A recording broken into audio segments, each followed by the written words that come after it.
Buenas tardes a todos, bienvenidos a nuestro nuevo webinar de En Solo Avicultura.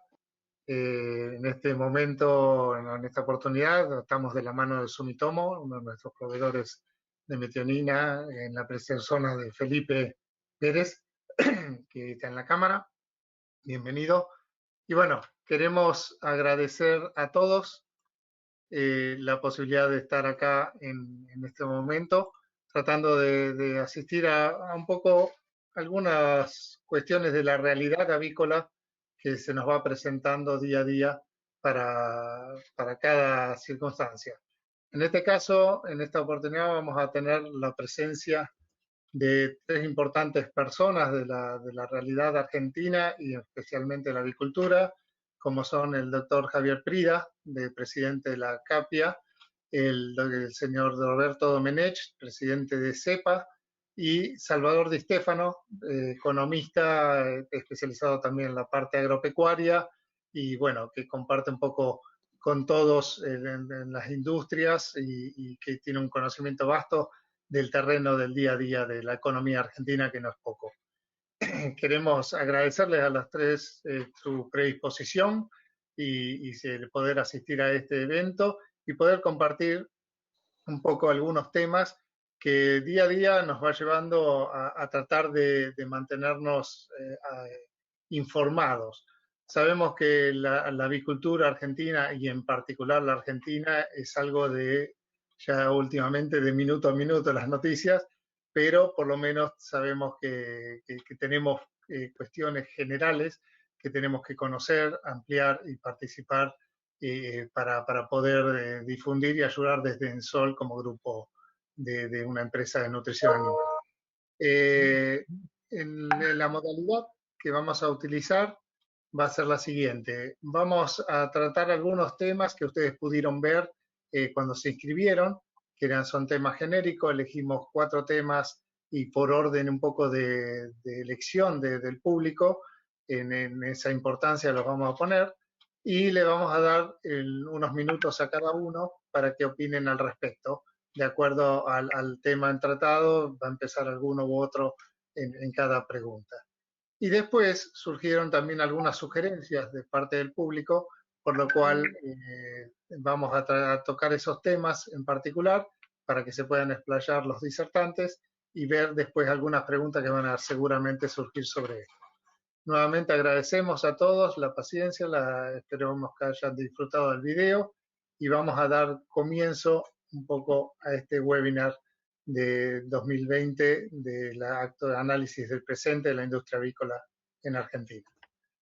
Básicamente, como comentaba, el análisis de este presente de la industria avícola, tomamos varios temas: proyección de los mercados avícolas en Argentina, economía de escala en la avicultura actual, herramientas financieras en tiempo de crisis, reinvención del modelo de negocios y oportunidades de negocios, de nuevos negocios o alianzas si surgieren. Vamos a empezar con el primer tema, un poco porque son las proyecciones de los mercados avícolas en Argentina, y vamos a empezar un poco con la opinión de Roberto Domenech desde la Cámara de CEPA para dar su opinión, para seguir con el resto de los disertantes. Roberto, por favor, buenas tardes, bienvenido. Gracias, Alejandro. Buenas tardes, Salvador, Javier, Felipe. Con respecto a proyección de los mercados avícolas en Argentina, nosotros de alguna manera venimos trabajando desde el año 2003 con planes y proyectos a 7 años en cada caso. ¿Por qué a 7 años? Simplemente porque los primeros 7 iban de 2003 a 2010, 5 años son pocos para avicultura y 10 años una eternidad para Argentina. Así que encontramos ahí, en ese punto, la razón de los 7 años. Después hicimos 2011, 2017 y en este momento estamos con 2018, 2025. Evidentemente, nosotros pasamos desde aquel plan original de 22 kilos a los 50 kilos de consumo de pollo por habitante por año, lo cual es un dato no menor en un país carnívoro por excelencia, pero que si bien siempre hubo una tradición de consumo y sigue habiendo de consumo de carne vacuna, también nos allanó el camino en el sentido de que hay un hábito de consumo de carne. Lo que hemos logrado, sobre todo en estos últimos 5 años, diría yo, es que dejamos de ser la carne de bovina, la de pollo y la de cerdo como carne se empuja por un mercado para convertirnos en carnes complementarias. Sin ninguna duda, ya desde el comienzo, desde aquel primer plan, el objetivo era poder desarrollar las exportaciones, porque eso es lo que de alguna manera da estabilidad dentro del mercado interno. Esas exportaciones hacen que hoy la producción real de kilos de pollo por habitante año en Argentina esté en el orden de los 55-57 kilos, de los cuales 49-50 se consumen y los 7 u 8 restantes son los que van a la exportación. ¿A cuánto hemos llegado en materia de exportación? Y llegamos hasta 16 kilos en exportación con 39 kilos de consumo en el mercado interno. Pero bueno, distintas circunstancias que hacen que en un producto como el nuestro, donde el precio mundial es un precio relativamente, es el precio más bajo en materia de todas las carnes, nos condujo a tener que afrontar no solo los vaivenes internos de la economía argentina, fundamentalmente a través del tipo de cambio, sino también todo lo que ha tenido que ver los principales jugadores en el mundo del comercio exterior de pollos, como lo son Brasil y Estados Unidos, más la tecnología que ha hecho desarrollar países impensados, como Rusia, que era un país que importaba hace 10 años 1 millón de toneladas por año y que en este momento ya exporta 250.000 toneladas por año. Turquía, que era un país que iba camino del autoabastecimiento y que en este momento exporta 420.000 toneladas por año. O sea que el mundo cambia, nosotros tenemos que ir adaptando a esos cambios, pero tenemos también un ejercicio permanente interno para tratar de ver de qué manera podemos ir adaptándonos. El mercado interno nos ha respondido muy bien, prueba de ello es el consumo. ¿Qué proyecciones tenemos para el mercado interno? Y consideramos que nuestro objetivo tiene que ser sostener estos 50 kilos de consumo por habitante año, ser de alguna manera el soporte natural para que ante la posibilidad de colocación de nuestras carnes bovinas, que tienen un reconocimiento mundial por su calidad y por la genética con la que se trabaja, puedan satisfacer o puedan crecer en materia de exportación, mantener los precios internacionales y por el otro lado nosotros poder dar cabida como una carne alternativa de buena recepción por parte del consumidor en nuestro caso. ¿Qué tenemos que trabajar o qué trabajamos en todo esto? Y hemos desarrollado mucho lo que son los cortes, sobre todo porque también la exportación ayudó, se desarrollaron las salas necesarias, la especialización de la gente en ese sentido. Hoy por hoy el pollo, si bien un 45%, 50% del pollo que se procesa en los frigoríficos, y estamos hablando de 3.700.000 pollos por día, 70 millones de pollos por mes, 900 millones de pollo por año. Esta es la producción del año pasado, 2019, y la que un poquitito más va a ser la de este 2020. En ese contexto, el 50% de esos pollos que se procesan se cortan. De eso que se corta, un porcentaje casi total representan las 270.000 toneladas de exportaciones como pollo entero, quizá hay unas 20.000 toneladas que van como pollo como pollo trozado, 250.000 y 20.000 como pollo entero a los mercados de Medio Oriente, que es un pollito de 900 gramos a 1 kilo 100. Ahora, el otro 50% que viene al mercado interno como pollo entero termina en su gran mayoría también cortándose. Se lo corta en las granjas, se lo corta en las carnicerías, se lo corta en los supermercados. Quiere decir que el mercado del pollo trozado dividido en suprema, ala y cuarto trasero es un mercado que prácticamente está consolidado y va a ir camino de un 90% en la manera de comprar y consumir el pollo. Ahora, a esto le tenemos que agregar que donde se está también trabajando mucho es en proveer ya el pollo cocinado, listo para congelado, listo para un golpe de microondas y estar en condiciones.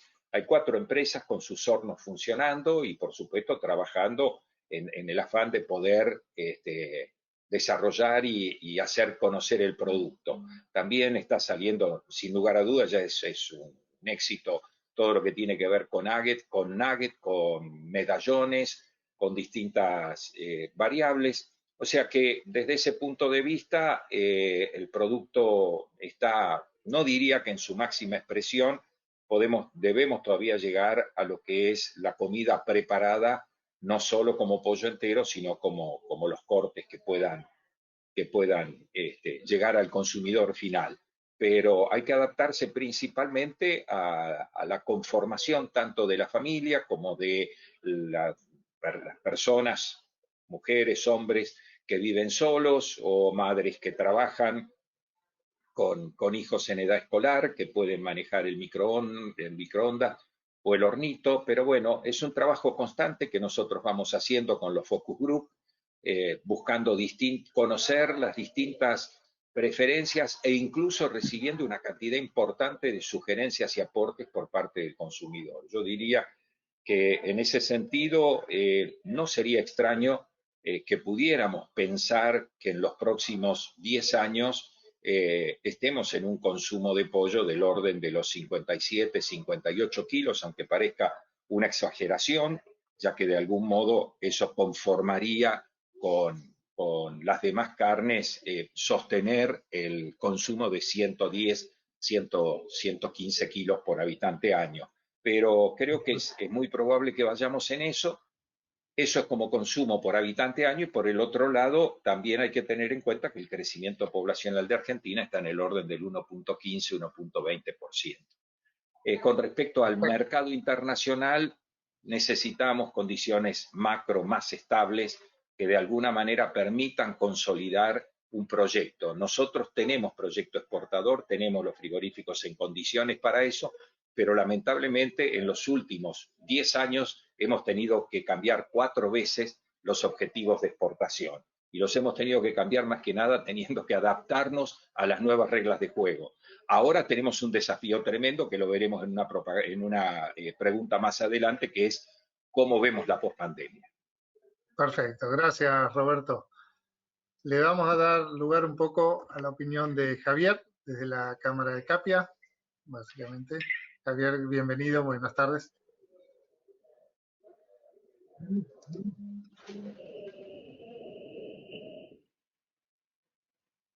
Javier, ¿puede habilitar el micrófono?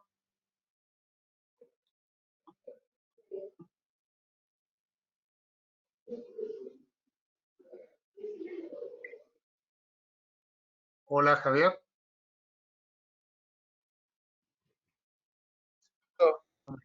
Ahora sí, ustedes me tenían silenciado. Dicen, Okay. que habla mucho, ya lo tenemos silenciado de entrada. Ya entendí el mensaje, clínica de poco. Bueno, no hay problema. Muchas gracias por la invitación. Un placer estar participando con Salvador, con Roberto, con el equipo de Sol y Sumimoto. La verdad que, bueno, la agricultura de postura no es ajena a la pandemia. Estamos en una coyuntura muy complicada. Esto fue una montaña rusa. Los que tenemos la suerte de conocer la montaña rusa que está en uno de los parques de Estados Unidos, se llama Rocket. Yo diría que el mes de marzo y abril fue como la montaña rusa Rocket. Fue una subida exponencial para arriba, para arriba, para arriba. Y ahora estamos en plena bajada, ¿no? Nosotros cerramos el año 2015 con precios que necesitamos 4,5 cajones de huevo para pagar una tonelada de maíz.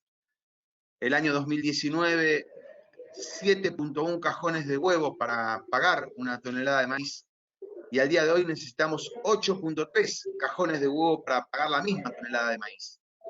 Eso denota la complicidad y lo difícil que está el sector. Lamentablemente, el sector en el mercado, que depende muchísimo del mercado interno, no puede salir a pelear el mercado externo. Costos de logística, los costos de mano de obra, la falta de entendimiento por parte del productor de que el mercado externo tiene que ser una salida, muchas veces a pérdida, pero tiene que ser una salida, una válvula de escape, nos conspira. Nosotros teníamos la posibilidad en el mes de agosto de cerrar negocios con el huevo que estaba a 2.300 pesos, 2.350, y la mayoría de los productores se opuso, creían que esa era un precio de línea de flotación, querían subir el maíz y la soja, y hoy estamos en precio en alrededor de 2.000, con un maíz y una soja que subieron desde agosto a hoy alrededor de un 40%. Ya muchos están agarrando la cabeza, están reconociendo el error que cometieron de no haber agarrado esa oportunidad de descomprimir el mercado.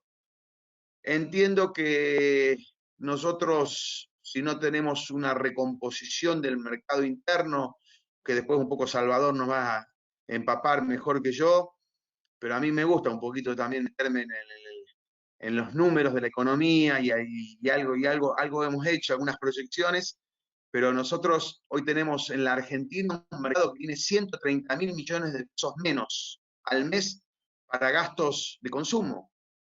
Es una enormidad, 130.000 millones de pesos menos. ¿Por qué? Porque ya no se paga el IFE como se venía pagando, los ATP se redujeron sustancialmente, muchas empresas no pagan el salario al 100%, están pagando 70%, 60%, tenemos serios problemas de pagos de horas extra, de gente que cobraba un día feriado y hoy no lo trabajan. Pero bueno, cuando entendamos, hagamos ese clic desde el sector postura, de que la exportación tiene que ser un cliente más, que por lo menos nos contenga entre un 8 y un 12% de la producción nacional, creo que vamos a tener un sector más maduro, ¿no?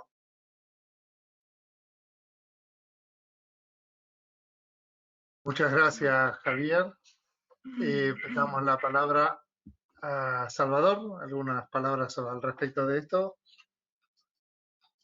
Bueno, antes que nada, muchísimas gracias a la gente del Sol por bienvenido. haberme convocado. Y bueno, para mí es un gusto aprender en esta charla junto a Roberto y Javier. Así que yo un poco, tocando el tema de la pregunta, proyección de los mercados avícolas en Argentina. Lo primero que me traté de fijar con el pollo es que el pollo básicamente es un tomador de precios. Si uno toma el mercado externo, toma el precio de acuerdo al precio internacional que está, y si bien el pollo no tiene religión, porque lo comen todas las religiones, también tenemos que decir que es muy fácil desde que se termine produciendo en cualquier parte del mundo, llámese Arabia Saudita, donde haya agua y donde haya maíz se lleva adelante. Y cuando uno habla de la exportación en la República Argentina, digamos, un productor, yo me traté de parar en el productor de pollo, tiene un montón de variables que son no controladas, como la manifestaba Roberto cuando le tocó disertar. O sea, las retenciones es una variable incontrolada, el tipo de cambio es una variable incontrolada y los precios internacionales pasan exactamente lo mismo. Respecto a lo que hablaban de la exportación, yo me tomé el trabajo de ver el USDA ganadero y ver qué pasaba en Brasil. En Brasil, tanto la carne vacuna como la de pollo como la de cerdo, del 100% que se produce, un 25% se exporta y un 75% va a mercado interno. O sea, tienen perfectamente diagramado que un 25% tienen que exportarlo. ¿Por qué? Porque si llega a caer la demanda externa, la caída la va a poder absorber el mercado interno. Y si hay una caída en el mercado interno, se puede absorber sin ningún tipo de problema por el mercado externo. En Argentina, si tenemos una caída del mercado externo con los niveles de exportación actuales, terminamos canibalizando el precio en el mercado interno. Por lo tanto, debería ser una política de Estado del gobierno nacional que un determinado porcentaje de la producción se tenga que exportar para cuidar y proteger al emprendedor avícola. En lo que hace al mercado interno, yo soy un poquito más optimista. ¿Y por qué lo planteo como un poco más optimista? Porque el precio de la ganadería, yo lo veo a la ganadería desde el punto de vista de vacuna, digamos, al vacuno veo un proceso de fuerte caída en el rodeo. Ustedes saben que fue el primer año de caída el 2020, y yo creo que cuando conozcamos los valores del 2021 vamos a tener otra caída en el rodeo, fundamentalmente porque la demanda de vacas por parte de China ha sido muy intensa, porque las condiciones climáticas en el año 2019 no fueron las mejores, la aparición del 2020 va a ser mucho menor que la aparición del 2019, y las condiciones climáticas de este 2020 y el estado corporal de las vacas tampoco ayuda a que nosotros tengamos una aparición importante en el 2021 y un destete importante en el 2022. Con lo cual, cuando yo me pongo a ver y a proyectar digamos, la cantidad de carne de animales que pueden ir a faena en los años que vienen, y cuando veo que el kilo por animal es bastante bajo, no me sorprendería que el consumo de carne vacuna, de estar en 50 kilos per cápita, pueda descender a 45, 42 kilos per cápita. Porque una vez que yo vea cómo cae el rodeo y cómo hay menos terneros, la tasa de extracción tiene que ser menor, porque si sigo creciendo la tasa de extracción, sigo haciendo caer el rodeo y consecuentemente a futuro voy a tener digamos, menos terneros para destetar y terneros para alimentar, para llevar a la mesa de los argentinos. Con lo cual, cuando hablaba Roberto, él hablaba de un consumo interno de 49, 50 kilos. Nosotros, digamos, por Senasa tenemos un valor menor, pero vamos a dar fe de lo que dice Roberto, y Roberto decía puede llegar a 58 kilos. A mí no me parece descabellado ese número, me parece que puede ser muy probable que tengamos un crecimiento en el consumo interno. Ahora, dicho esto, y siendo muy optimista en este rubro y compartiendo lo que dice Roberto, en los costos hay una variable incontrolada que la mencionaba Javier. La variable incontrolada tiene que ver con el precio del maíz. ¿Qué es lo que ha pasado con el maíz? Bueno, lamentablemente, digamos, muchas analistas se guían para mirar el precio del maíz con lo que dice el USDA de Estados Unidos. Y no hay nada más mentiroso que el USDA de Estados Unidos, porque el maíz esconde una gran trampa, que son los 200 millones de toneladas que dice que tienen guardados los chinos, y que, digamos, nunca nadie lo vio, ni nunca supo si están o no están. Cuando uno mira la relación stock-consumo del USDA, nos da 25%. Pero si uno quita el consumo y el stock de China, que tiene números que muchas veces están falseados, la relación stock-consumo del maíz a escala mundial baja al 14%, con lo cual hay un espacio para una suba del maíz muy importante. Esta suba del maíz no es que agarró desprevenido a los analistas locales, agarró desprevenido a todo el mundo. Y hoy tenemos un precio del maíz que se da de patadas con todo el proceso agregado de valor. O sea, la suba del maíz afecta, digamos, el precio de la ganadería en Chicago, el precio del huevo en todas partes del mundo, con lo cual el problema de suba del maíz aún no se ha trasladado a mayores precios en lo que hace a carne tanto de cerdo como de vacuno, como de pollo, como de huevo. Este hecho disruptivo, que fue la suba del maíz, que a mi juicio no se va a detener en el corto plazo, porque tenemos una China que ha pasado a estar en un proceso de crecimiento económico muy, muy importante, en donde yo voy a agregar 2 o 3 datos que tienen que ver con el aspecto de cómo nosotros analizamos el mercado del maíz. Nosotros creemos que en el mercado del maíz hay algo muy importante, que es la parte financiera. Hoy China está dejando de ser un país que exporta deflación al mundo, ha pasado a ser de un país productor a un país consumidor, un país en donde en los últimos 2 años, entre el 2018 y 2020, el yuan se devaluó de 6,20 a 7,20, pero que al firmar un acuerdo con Estados Unidos, ese yuan que está en 7,20 hoy está 6,70, 6,65, o sea, se está apreciando. Entonces, tenemos un cóctel perfecto a escala mundial en donde vemos un yuan que se aprecia. ¿Y qué significa eso? Que los chinos tienen mayor poder de compra, tenemos a un dólar que se devalúa, y eso es una condición necesaria, pero no suficiente para que suban la materia prima, pero esa condición está. Y realmente tenemos problemas de logística, tanto en Rusia como en Brasil, como en Estados Unidos, como para proveer en tiempo y forma la cantidad de mercadería que necesitan los chinos. A esto le tenemos que sumar que estos muñecos, estos chinos, digamos, han tenido la fiebre porcina africana. Entonces, de tener 450 millones de madres de cerdo, pasaron a tener 310. Y eso se dio en 2 años. Y ahora quieren volver a crecer en cerdo. Y si quieren volver a crecer en cerdo, tienen que comprar maíz, tienen que comprar soja. Entonces, cuando uno mira el complejo internacional, está subiendo el maíz, la soja y el trigo. Entonces, hoy nos encontramos que, digamos, un problema que tenemos severo es que la suba del maíz nos encarece los costos. ¿Qué hacer para mejorar en ese escenario? Bueno, probablemente tenga que ver con las respuestas a las próximas preguntas, pero yo le dejo el interrogante a la incógnita. En primer lugar, la escala, de esto sabe mucho Roberto, los nuevos galpones que permitirían producir probablemente, digamos, mayor cantidad y peso de los animales en un lugar que se le dé mayor eficiencia. Y lo que a mí me gusta mucho es tratar de entrar en el maravilloso mundo del agregado de valor, en donde el ciclo 2 y el ciclo 3 permitan rentabilizar más el negocio.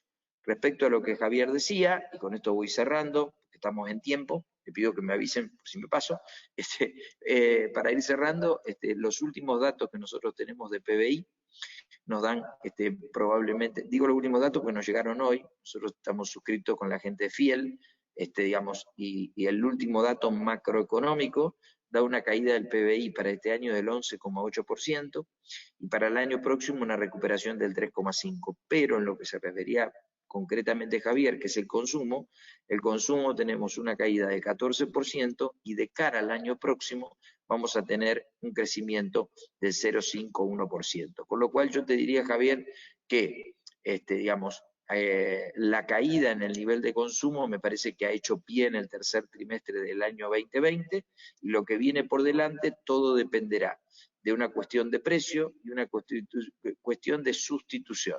Y me parece que el pollo es un gran sustituto de la carne vacuna.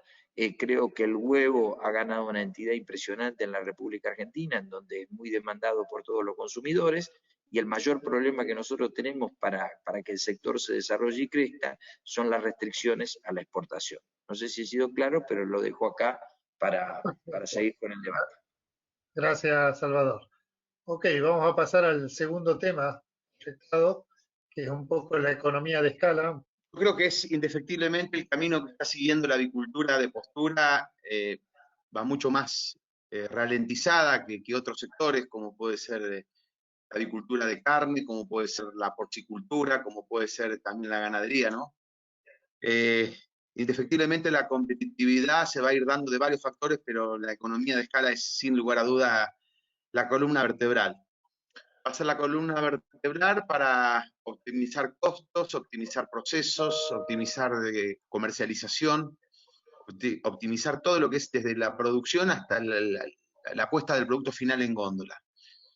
Personalmente yo vengo haciendo hincapié en los datos que venimos recibiendo. La avicultura de postura, el promedio de la Argentina en el año 2000, que hubo un censo agropecuario, aproximadamente nos estaba dando que había el promedio de las granjas productivas de todo el país, nos daban que eran 12.500 aves, el promedio de las granjas que tenían algún tipo de capacidad productiva.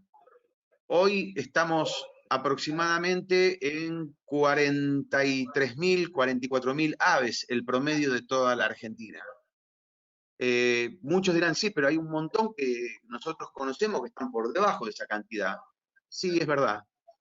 Es verdad. Antes los 20 jugadores más importantes no llegaban a tener el 20% de la industria productiva y hoy probablemente con los 20 jugadores más importantes podemos llegar, sin temor a equivocarnos, a tener una masa crítica de 20% de la producción nacional.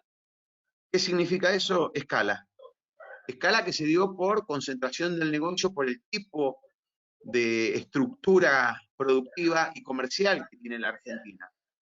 Esto ha hecho que pensemos algunas alternativas diferentes y yo vengo viendo algunas que son válidas, que es un poco también la integración, una especie de integración vertical, como tienen la producción de carne de pollo. La integración vertical se está dando con muy buenos resultados en Europa. Europa desde el año 97 al año 2015 perdió 30.000 productores de huevo en todo lo que es la Unión Europea. Lo perdió porque algunos no quisieron transformarse con la nueva legislación libre de jaula, otros entendieron que ya estaba agotado su ciclo, otros entendieron de que no podían o no querían, y los que se quedaron peleándola tenían que buscar escala. ¿Qué hicieron? Empezaron a llegar a acuerdos con grandes casas genéticas, con grandes compradores y comercializadores de huevo. Hay ejemplos, hay 3 o 4 ejemplos muy fuertes que hay en Europa. Y han empezado a optimizar su eficiencia mediante la escala. Es algo que a mí me gustaría hacer en la Argentina. Yo vengo peleando hace mucho tiempo, desde el año 2012-2013, tuve una muy linda charla, por lo menos con los ministros que han pasado hasta el día de hoy, con la que más atención nos prestó fue Deborah Giorgi, que le gustó mucho la idea de armar los clústeres productivos. Decíamos, ¿para qué cada granja tener una clasificadora de huevos si no es necesario que cada una de las granjas tengan una clasificadora de huevos? ¿Por qué no compramos una grande?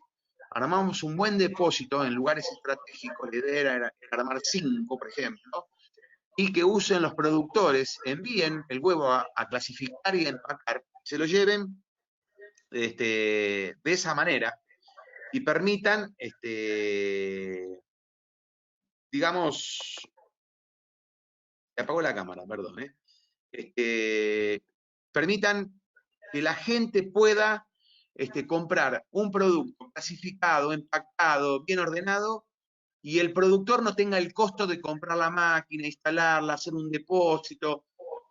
Hoy en la Argentina la mayoría de las máquinas clasificadoras de huevo tienen una capacidad ociosa de 2/3. ¿Por qué? Porque trabajan 8 horas. Algunas ni siquiera 8, trabajan 5, trabajan 6. Después todo el resto es capacidad ociosa. Tuve la suerte de estar en Inglaterra, en Holanda, en Italia, en Suiza, donde hay clúster donde los productores envían su mercadería para clasificado y empaque. Y es fenomenal esa integración, esa escala que lograron, productores que dejan de tener 150, 200.000 animales en producción y una clasificadora y tienen 300.000 animales en producción, pero sin clasificadora. La plata de la clasificadora la destinaron a la producción y la producción la mandan, la tercerizan lo que es la parte de clasificado y empaque. Me parece que es el camino que hay que empezar a explorar. El camino de la escala es irremediablemente el que hay que transitar. Ahora, yo no quiero que nadie quede afuera. Entonces, esa escala, ¿cómo se tiene que dar? Se tiene que dar con una integración que va a tener que ser vertical. Es muy difícil la integración horizontal para nuestro sector. No la descarto, pero habría que buscarle la vuelta. Y si logramos eso, yo creo que Argentina tiene un potencial enorme para ser competitivo con precios de huevo. Y todos sabemos que la proteína que se genera en la Argentina, cualquiera de las 3 o 4 carnes que se exportan, la leche y el huevo, el nivel, la calidad de proteína que se genera en la Argentina es de excelente calidad, es muy reconocida mundialmente. Yo creo que el huevo no es excepción. Tenemos un panorama mucho más competitivo de la mano de la economía de escala. Perfecto. Muchas gracias, Javier. Le damos lugar a Roberto.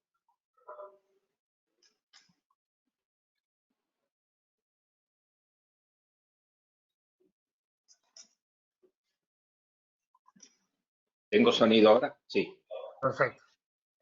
Yo antes de entrar en el tema de escala, que es muy interesante, creo que Salvador tocó un tema importantísimo para mencionar, sobre todo en estos momentos. Él habló de Brasil y nosotros, si algo miramos y admiramos desde el punto de vista avícola, es el desarrollo que Brasil ha podido hacer en todo esto y en la producción de carnes. Y hoy es el primer jugador mundial en el comercio de carne, es un comercio de 12 millones de toneladas, Brasil cubre casi 5 millones de esas 12 millones, Estados Unidos luego trabaja con unos 4 millones de toneladas. Pero acá hay un tema. La avicultura industrial llegó a los dos países aproximadamente en los mismos años, 1957-1958. ¿Por qué llegó a Argentina la avicultura industrial? La avicultura industrial llegó a Argentina primero porque Argentina tenía maíz. Y segundo, porque era la producción ideal para reemplazar o acompañar el reemplazo o la complementación con la carne bovina, que era prácticamente si no era el principal, uno de los principales rubros proveedores de dólares para el país. ¿Por qué llegó a Brasil? Cuando los reproductores empezaron llegando primero a Argentina y desde Argentina iban a Brasil. ¿Por qué llegó a Brasil en ese tiempo? Porque Brasil tenía un bajísimo consumo de proteína animal. Brasil no llegaba a los 50 kilos de consumo de proteína animal, sí, con un nivel de proteína muy importante basado en las legumbres. De ahí en adelante, Brasil comenzó a desarrollar, y no tenía maíz, le compraba maíz a la Argentina, por eso tampoco era ideal como para funcionar. Hoy, ¿cómo está Brasil?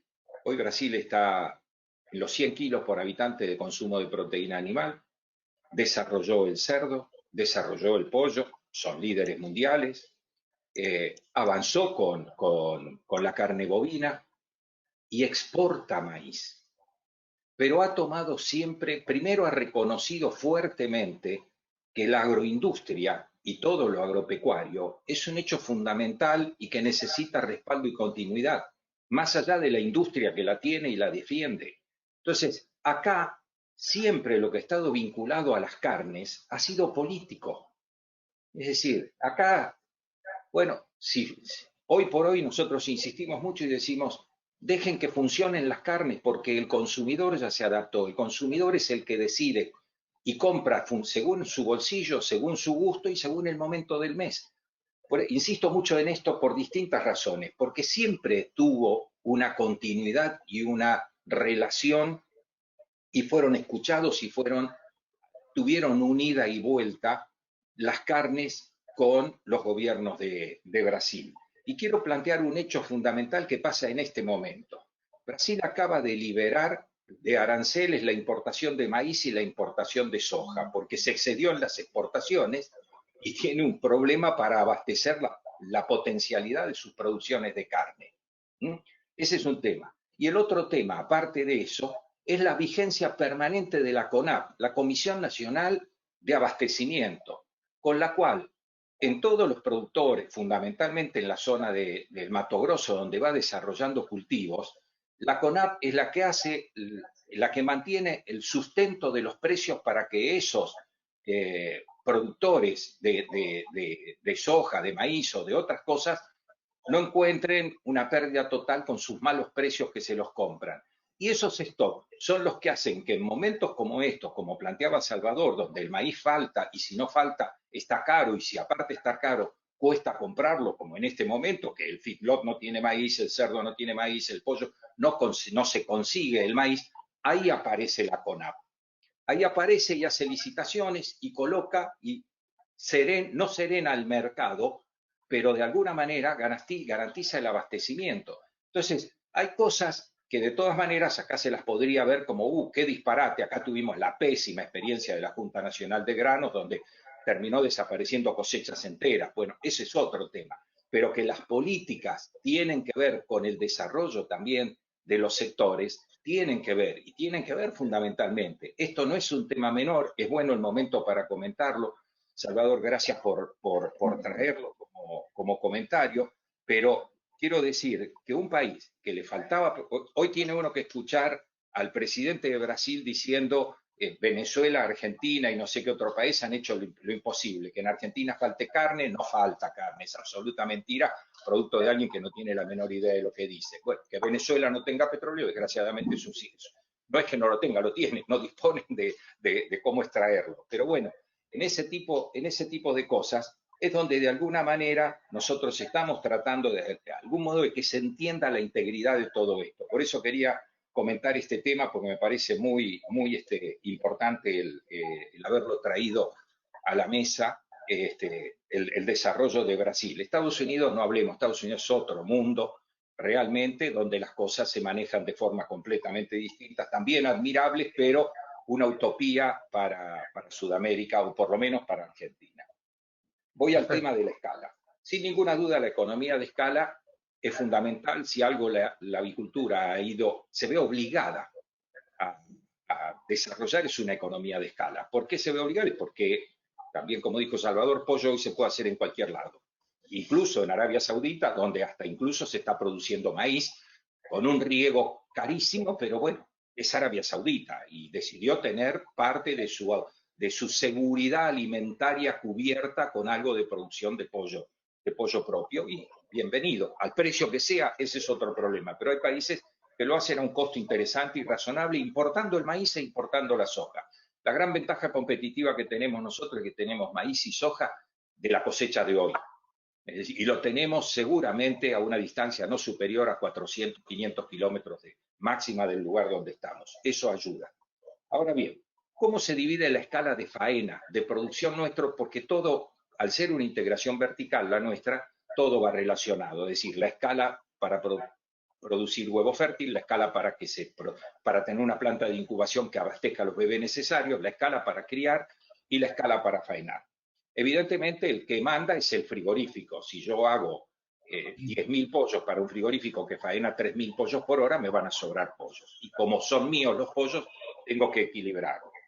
La escala de faena se divide por módulos de frigorífico de 3.600 pollos por hora, frigorífico de 7.200 pollos por hora, frigorífico de 10.800 pollos por hora y frigoríficos de 15.000 pollos por hora. ¿Cuál es la diferencia entre unos y otros? Bueno, el de 3.600 es un frigorífico que tiene una participación de puestos de trabajo importante, se justifica más la persona que el equipamiento automático por la velocidad que lleva. El de 7.200 pollos por hora es un frigorífico de 60.000 pollos por día. 60.000 pollos por día tiene que ir buscando granjas que tengan pollos donde no tenga que cargar en galpones que tengan 5.000 pollos de crianza, que ya no existen en la avicultura, porque en esas condiciones necesitaría prácticamente 15 galpones, ir a buscar el pollo, una cantidad de camiones, cuadrillas de carga y demás. Bueno, esas granjas buscan en general, esos frigoríficos, granjas de 20.000 pollos, con lo cual pueden, cargando en tres producciones de granjas, abastecer un día de faena. La media nuestra, la media de las 36 integraciones socias de cepa que hacen 3.100.000 pollos diarios, es de 10.000 pollos por día. Es decir, que estamos ya en la categoría previa al salto final, que es la velocidad máxima que hay por ahora en equipos que están en el orden de los 15.000 pollos por día. Pero claro, tenés que subir un 50% el volumen que está faenando.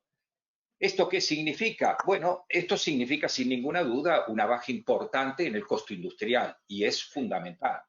Como todas las cosas, a esa escala le tenés que desarrollar la comercialización, tenés que desarrollar el tipo de producto que vas a realizar.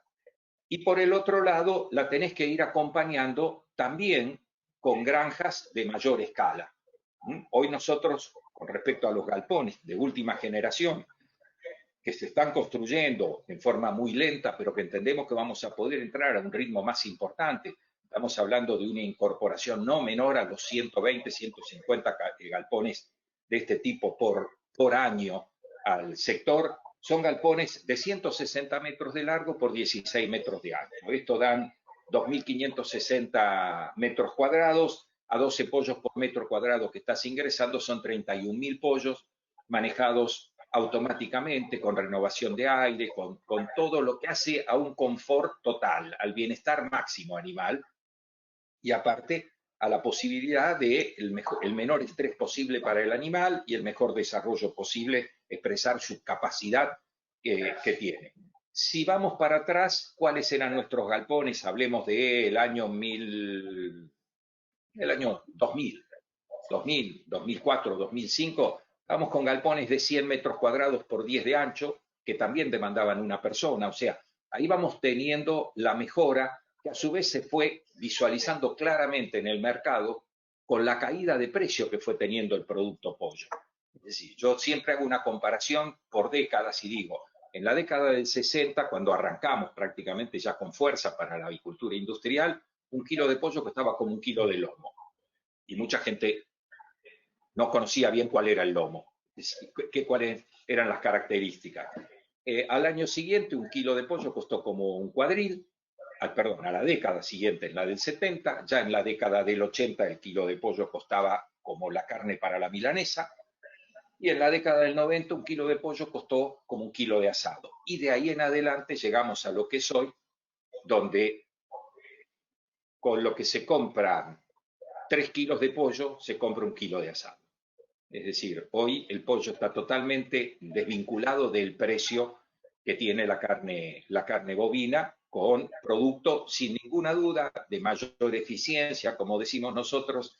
A la escala hay que arrancar desde los 4 pilares con los que llegó la avicultura industrial: buena genética, buena alimentación, buena sanidad y buen manejo.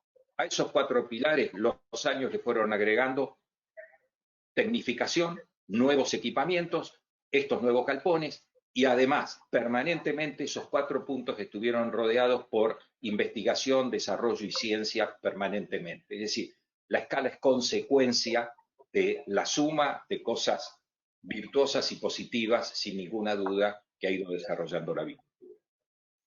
Muchas gracias, Roberto. Pasamos a alguna pequeña apreciación en este punto para también seguir avanzando sobre los temas de Salvador. ¿Tienes algún comentario? Bien, voy a mirar la hora si no me paso, son 6:30. Yo lo que veo con el tema de la escala es lo siguiente: probablemente tenga algunos puntos, tengo que coincidir sí o sí con Roberto y con Javier, porque básicamente, digamos, son unos genios manejándose en productividad, competitividad, eficiencia, y tienen absolutamente todo medido. Pero yo estoy acá para hacer también un poquito de contrapunto. Y creo que en esto vamos a coincidir Roberto y va a coincidir Javier, que no tenemos política de Estado. Entonces, como no tenemos política de Estado, tenemos un problema que es el siguiente: esos galpones tan maravillosos que nos acaba de mencionar Roberto, como los galpones también que tienen que ver con las aves que están en postura, uno siempre se pregunta cuál es el recupero de la inversión y cuál es el crédito que tiene para apoyar ese recupero de la inversión.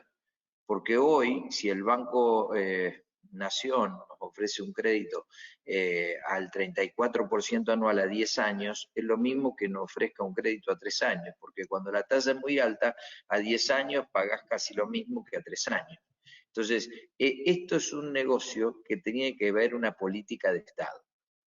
Y esa política de Estado lamentablemente no la tenemos. Entonces, si a mí me dicen, mirá, vamos a poner un galpón de esta característica de 31.000 animales, como planteó Roberto, a mí me parece sensacional. Voy a apoyar eso siempre. Ahora, también tengo que yo estar del otro lado del mostrador, planteándole cuánto recuperamos la inversión y a qué tasa me van a dar un crédito para esa recuperación. Una tasa de interés y un crédito que tiene que estar en consonancia con lo que yo estoy produciendo. No me vengas a dar un crédito en dólares a la tasa de un dígito cuando yo estoy produciendo un producto que lo voy a terminar vendiendo en pesos.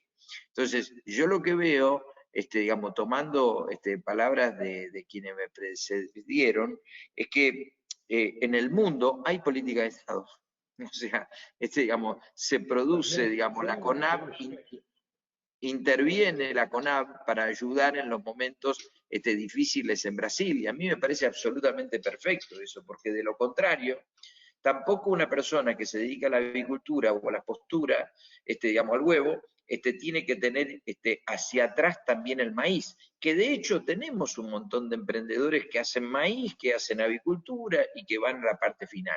Pero si yo me pongo en este negocio, no lo puedo limitar a una cadena que para hacer aves tengo que tener desde el principio hasta el final, porque prácticamente eso me insumiría una cantidad de capital importantísimo y limitaría la cantidad de emprendedores, porque vos imagínate cuántas hectáreas se lleva un galpón con aves. Entonces, digamos, el capital invertido para entrar en este proceso debería ser enorme. ¿Y el Estado para qué está? El Estado tiene que estar para allanar el camino a determinados emprendedores a que puedan tomar este trabajo, que es la de abastecer al mercado interno y de tener un mercado externo para poder bajar los costos de estructura, porque cuando nosotros hablamos de escala, ¿qué tenemos que hablar? De costo unitario. Y el costo unitario, ¿cómo lo vamos a bajar? Licuando los gastos de estructura y tratando de, digamos, ser eficiente en el costo directo sobre el animal. ¿Qué significa ser eficiente? Bueno, lo que hablábamos en privado en la última reunión que tuvimos con Domenech, que los pollos tengan más kilos en menor cantidad de tiempo. Eso de lo que hablaba de genética, alimentos, sanidad y manejo. Ahora, yo tengo un defecto profesional, tengo que ir a la tasa de retorno, tengo que ir a la TIR. Entonces yo hoy veo que, digamos, con las condiciones actuales, nosotros tenemos una restricción al crecimiento por la falta de financiamiento, tengo un mercado interno que a mi juicio va a ser más demandado y tengo un mercado externo que va a ser muy pesado. Ahora, personalmente, yo soy un fanático de la escala de la productividad y la competitividad, pero seguramente creo que no hay ningún proyecto que se pueda llevar adelante del tenor que sea, ya sea ave, ya sea porcino, ya sea vacuno, si no hubiera una integración al final de la escala. Ustedes discúlpenme, pero digamos, o sea, yo tengo que hacer el agregado de valor, que es lo que nosotros, ustedes me conocen, que trabajamos mucho con agroeducación. Nosotros, yo soy titular de la consultora con mi nombre, pero también soy uno de los dueños de agroeducación. En agroeducación, ¿qué decimos? La escala es importante, pero también tengo que evaluar seriamente cómo puedo meter una marca en el mercado, porque cuando yo ponga una marca en el mercado, voy a poder monetizar más todo lo bueno que hago dentro de la alta escala en la producción animal. Entonces, me parece que la escala y la cadena de valor que viene atrás no son dos temas aislados, me parece que son un mismo tema. Y me parece que en el medio de esto también, todo lo que tenga que ver con el frío también es un tema importante. Y me parece que el Estado muchas veces, en escalar el negocio hacia adelante, tampoco nos brinda mucho ayuda. Y yo digo, a modo de reflexión, nosotros tenemos que ir a la escala.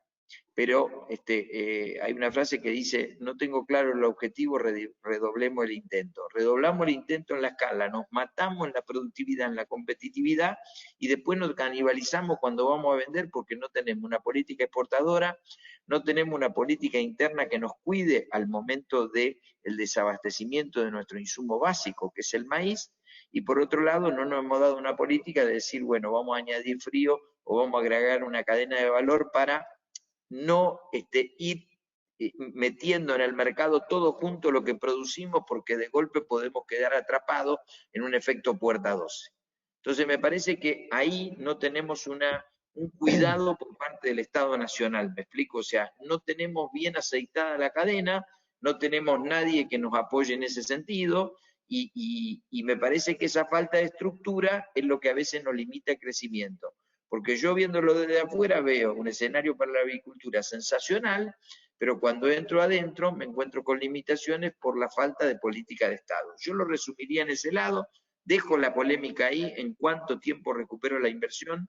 Me parece que yo siempre trato de agregarle cosas al pollo para poder recuperar la inversión más rápido, y me parece que nosotros tenemos que empezar a poner más marcas. Una vez, cuento un chiste, no creo que se enoje Javier, pero una vez, digamos, le hablaba con una persona que vendía huevos y le dije, ¿qué marca vendés vos? Dice, Clarín. ¿Cómo Clarín? Dice, sí, lo envuelvo en diario y lo vendo. No, tenemos que tener la marca.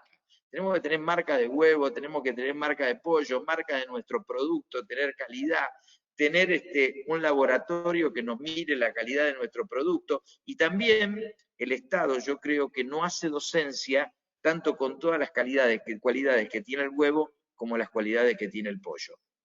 Lo dejo acá, así nos queda tiempo para todo debate.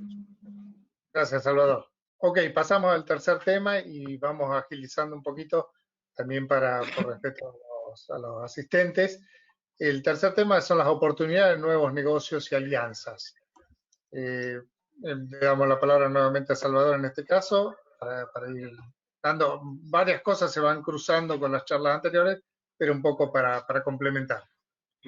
Bueno, yo soy un fanático del ciclo 2 y el ciclo 3. A mí me parece que hay que trabajar mucho en esos conceptos, porque el ciclo 2 te va a dar la posibilidad de un trozado y el ciclo 3 te va a dar la posibilidad de producir un producto final que puede ser complementado con, digamos, otros tipos de productos, como puede ser una hamburguesa de pollo que tenga adentro verdura o una hamburguesa de pollo que adentro tenga jamón y queso. Y a mí me parece que digamos, tenemos que ir a alianzas para poder escalar esos nuevos negocios que tiene el mercado. Mi impresión es que todos terminamos rentabilizando y monetizando en la medida que ponemos la marca. La marca y el producto en la calle. Ahora, muchas veces para ello no tenemos ni siquiera la ayuda del ministro de Producción de la provincia. Ya no estamos hablando de, digamos, el gobierno nacional que probablemente tiene que atender a toda la mesa de la carne o tiene que atender muchísimos problemas que tienen que ver con lo social. Pero de repente yo lo veo en la provincia de Santa Fe, nosotros tendríamos que tener una mayor población tanto avícola como de huevo y sin embargo no la tenemos porque el gobierno no genera ningún incentivo para ese crecimiento y a su vez los que producen no les generan ningún incentivo, ya sea impositivo, para generar una alianza para hacer una producción que tenga un producto final y que tenga una determinada marca. Mi impresión es que nos falta una política de alianzas. Si nosotros tuviéramos una política de alianzas, creo que Domenech estaría equivocado con llegar a 58 kilos per cápita. Iríamos a más kilos per cápita, porque digamos, lo que a mí me fascina en el mercado es la paleta de productos. Y me parece que hoy el pollo tiene una escasa paleta de productos, que podría tener mucho más, pero carecemos de una política de crediticia y del Estado para seguir impulsando esta carne. Como dato de color, y hablando de Brasil, y gracias a Roberto que hizo esa mención de lo que había hablado en Brasil hoy hay más de 200 millones de cabezas de ganado, y la cantidad de terneros que tienen al año son 52 millones de terneros. 52 millones es el rodeo vacuno nuestro. Entonces, cuando uno mira eso, uno dice, che, ¿cuánto nos quedamos atrás y cuánto estos tipos están para adelante? Y a veces nosotros tenemos que entender que la política de Estado debe existir, porque hay política de Estado para los adultos mayores y en Argentina le hemos mejorado la calidad de vida a los adultos mayores y nadie dice nada. Entonces, así como le hemos mejorado la vida a los adultos mayores, tenemos que tener una política de Estado para los emprendedores maduros. Aquellos tipos que son emprendedores y que nunca han tenido la apoyatura para poder desarrollar lo que verdaderamente ellos saben. Muchas gracias, Salvador. Javier, ¿un comentario al respecto? Sí, no sé si quién me dicen que me apagaron la cámara. Dice, el organizador te apagó la cámara. Ahí estamos. A ver, indefectiblemente de los dos sectores el que más todavía tiene que madurar y crecer es el huevo. Creo que yo ayer en una entrevista le decía a un periodista, vender el huevo es fácil, el tema es tomar la decisión para salir a venderlos. Yo ahí te mandé unas filminas para poder compartir, si me ayudas, creo que son las filminas a 21, a la 30, a la 31, si se puede, si no, no importa.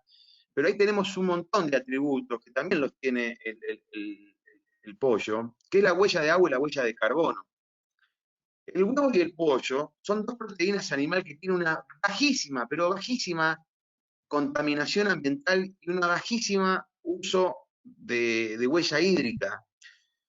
Digo eso porque hoy que está tan en moda, que tantas cosas se dicen, tantas mentiras, ¿no? Estos chicos que tienen tanto tiempo para estar en redes sociales y darle, son poquitos, pero parecen que son muchos. Quizás que son, la vez pasada me dijo una persona, multiplicarlos por 20 o por 30 de la constancia y la perseverancia que tienen en redes sociales.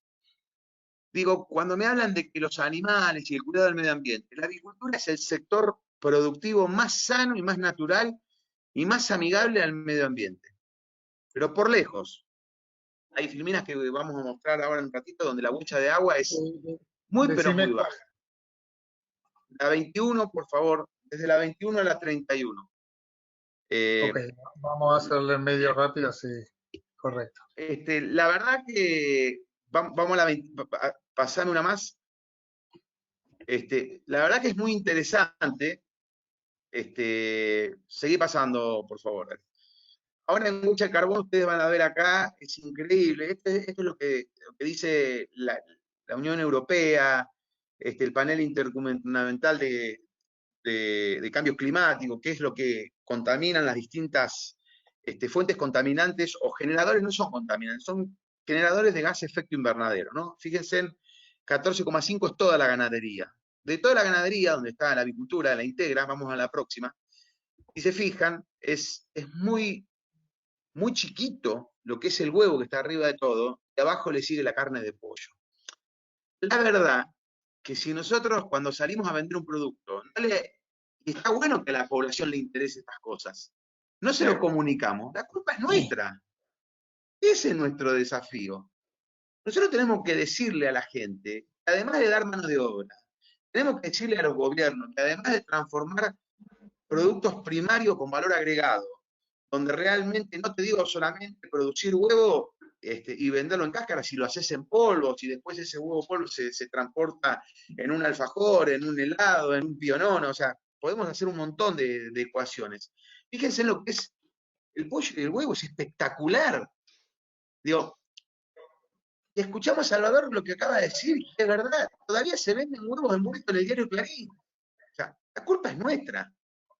Nosotros tenemos que levantar la vara, nosotros tenemos que hacer una ley, pedirle al SENASA una ley de rotulado de alimentos. Y que sea el consumidor que se sienta cuidado. El huevo está en penitencia siempre. Vos vas a un supermercado y está escondido el huevo, está en un rincón. Es como un producto que no lo quieren mostrar mucho y la gente consume mucho huevo. Fíjense en la huella de agua que tiene acá abajo. Esta filmina es espectacular. Fíjense en el huevo y el pollo, lo bien que están. El problema que tiene con la huella de agua el pollo es la faena, porque utiliza mucha agua y utiliza mucha energía eléctrica. Pero sacando la faena, todo lo que es gas efecto invernadero, volvé un poquito, vale, porque la estaba explicando esa. Todo lo que es los gases de efecto invernadero, la cantidad de pymes, las ventas totales, es excelente para las dos producciones. Es brillante. Digo, ¿por qué el consumo eléctrico, con toda la nueva legislación que hay, que hasta que podemos tener energías renovables, ahí lo pasamos al rojo que tiene el pollo, se lo pasamos a verde? Y el tema del agua, con lo bien que están trabajando los amigos del pollo con el tema del recupero de las aguas, también se lo pasamos a verde. Somos dos proteínas perfectas en el cuidado del recurso natural. Entonces digo, la verdad, el problema no es que muchas veces el gobierno, que sí, que muchas veces es el gobierno, o muchas veces son los otros países que nos ponen barrera, no, somos nosotros muchas veces el problema. Nosotros mismos no nos damos cuenta, el potencial que tenemos no lo salimos a vender. Nosotros tenemos, y les voy a contar algo hasta con dolor, un tránsito federal que suele rondar el 72-74% de la producción nacional. De ese tránsito federal, que debería estar todo bajo el amparo y el paraguas del SENASA, porque hace tránsito federal, lo dice la palabra, tenemos menos de la mitad bajo el paraguas del SENASA. Es un problema nuestro. Si vos llevas a un huevo a un supermercado con una cajita genérica, porque comprás paquetes de a 100 paquetes, y si compras 200 paquetes te regalan la impresión, comprá 200 paquetes y vendés con tu propia marca. Instalala tu propia marca. Empezá a tener un código QR. Es maravilloso el código QR. Vos con un celular vas a una página web y sabés cómo crían los animales, cómo se producen, dónde están. A ver, estamos ante un consumidor cada vez más ávido de información. Estamos ante un consumidor cada vez más pragmático y más exigente. Hay que darle a lo que piden. ¿Están dispuestos a pagarlo? Sí, están dispuestos a pagarlo. Nosotros somos muy buenos productores en el sector avícola, principalmente voy a hablar del huevo en este caso, pero somos malísimos comercializadores, somos pésimos. El día que hagamos ese clic y que acompañemos a lo que nos exige o lo que nos pide el consumidor en el sector huevo, a dignificar nuestro producto, vamos a cambiar exponencialmente. Y ojalá eso se achiquen. Tenemos que ir hacia eso ineludiblemente. Pero bueno, vos vas a algunos de los supermercados y ves maples de huevo que tienen huevo sucio, que tienen huevo roto, que no respetan el calibre, venden el maple al peso, hay 2 o 3 calibres mezclados. La verdad que está bien, si el supermercado lo compra está bien, pero ¿se puede mejorar? Sí. ¿Tiene costo? Tiene un costo, pero ¿se puede vender mejor? Sí, mucho mejor se puede vender. La pigmentación de huevo, yo tengo la suerte que hice el curso de especialización en producción avícola en la Universidad de Luján y mi tesis fue pigmentación de huevo. Es maravilloso la cantidad de plata que ganan los productores que pigmentan el huevo. Y son muy pocos los que pigmentan en el país. Y el 86% de la población exige un huevo en el abanico, en el famoso abanico que tienen los distintos pigmentantes, te pide un huevo por arriba de 12 o de 13. Digo, pigmentalo, te sale 20 pesos y pigmentar un cajón de huevo, 20, 24 pesos te sale. Pigmentalo, 24 pesos, podés vender 50 pesos más caro el cajón y encima ganas plata. Y cuidás al cliente. Digo, hay mucho por hacer, hay capacidad para desarrollarlo, falta solamente la voluntad. Perfecto. Gracias, Javier. Roberto, ¿algún comentario para agregar sobre esto? Y si pasamos al cuarto tema. Mira, primero felicitarlo a Javier y agradecerle la tan buena presentación que hizo sobre la huella de agua y la huella de carbón. Realmente es algo en lo que venimos trabajando, pero muy bien presentada. Estamos trabajando con ACREA, con la Mesa de las Carnes, con Producir Conservando, en todo lo que tiene que ver no solo con la huella de carbón para determinarla, sino también para mejorarla y hacer las presentaciones. Por una parte. Por lo otro, nosotros vamos a tener que tener de asesor a Salvador porque realmente coincidimos en la mayoría de las cosas. Y es así, es verdad. Sí. Lo que pasa es que, como decía Merlo, tenemos que ir paso a paso con las cosas, porque de golpe uno lanza un producto que es éxito en otros países, y resulta que acá no es el tiempo, te equivocás con el tiempo y te tenés que quedar esperándolo a que madure el consumidor y el consumidor termine aceptando y demandando el producto. Pero de todos modos, existen los ciclo 2 y dentro de los mismos, de las plantas líderes, diría yo, hay ciclo 3. No solo líderes por volumen, sino algunas líderes por creatividad, por capacidad para desarrollar distintas ofertas y presentaciones de producto. Cuando digo ciclo 2, las carnicerías son un ciclo 2. La forma en que cortan y presentan y dan el pollo. Sin duda las granjas también lo son, pero las empresas de catering. Y ahí hay una asociación en un país de los cuales somos habitantes, gracias a Dios nativos de acá, pero que el asociativismo nos cuesta un poco. El juntarnos, el encontrar la forma, el compartir una distribución de la renta del negocio, no deja de ser un tema que todavía no nos caracteriza como líderes, diría yo. Pero ¿qué pasa? Por ejemplo, cuando te pide, porque hay empresas grandes que cortan el pollo, lo distribuyen, llegan a los restaurantes, llegan a distintos lugares de consumo, se hace un acuerdo en el cual, bueno, por un lado, mandame pollo sin menudo, porque a mí el menudo no me sirve. Ese menudo se canaliza a la exportación. Hay mercado para menudos. Y es algo que si no, no sirve. Ese es un desperdicio que tiene el carnicero y que tiene el que tiene una granja. Es decir, debería ver de recibir un pollo en otras condiciones, ya que él lo corta. Lo ideal sería que lo recibiera ya cortado. El frigorífico hoy se lo provee, pero bueno, Hablamos de compañías de catering, reciben la suprema directamente preparada como para ya cocinarla y entregarla. Hay empresas que entregan la suprema cocida, ya lista para darle después el golpe de calor. Es más, se exporta también esa suprema cocida. ¿En qué porcentaje? Mínimo con relación a la producción total. Importante con relación a las empresas que lo hacen, que son muy pocas, 2, 3, 4 empresas. Entonces, por ahí tenemos. Otros trabajos que fueron de asociativismo o por lo menos de interrelación ha sido en el caso de los supermercados, pero ya estamos hablando de 7 años atrás posiblemente, donde el supermercado pedía el pollo con su propia marca y lo pedía bajo determinadas condiciones. Por ejemplo, quiero que me cortes supremas, porque hoy lo podemos hacer y lo proveemos. Quiero que me cortes suprema de 220 gramos. Esa suprema de 220 gramos surge de un pollo, no la tengo exacto, pero digamos, de un pollo de 2,3 kilos de peso vivo. Entonces, como están las balanzas ya clasificadoras automáticas, te van sacando primero, separando el pollo. Luego ese pollo se le deshuesa a la suprema y esa suprema va después a un congelamiento individual y de ahí a un proceso de pesado donde te las va clasificando cada 10 gramos.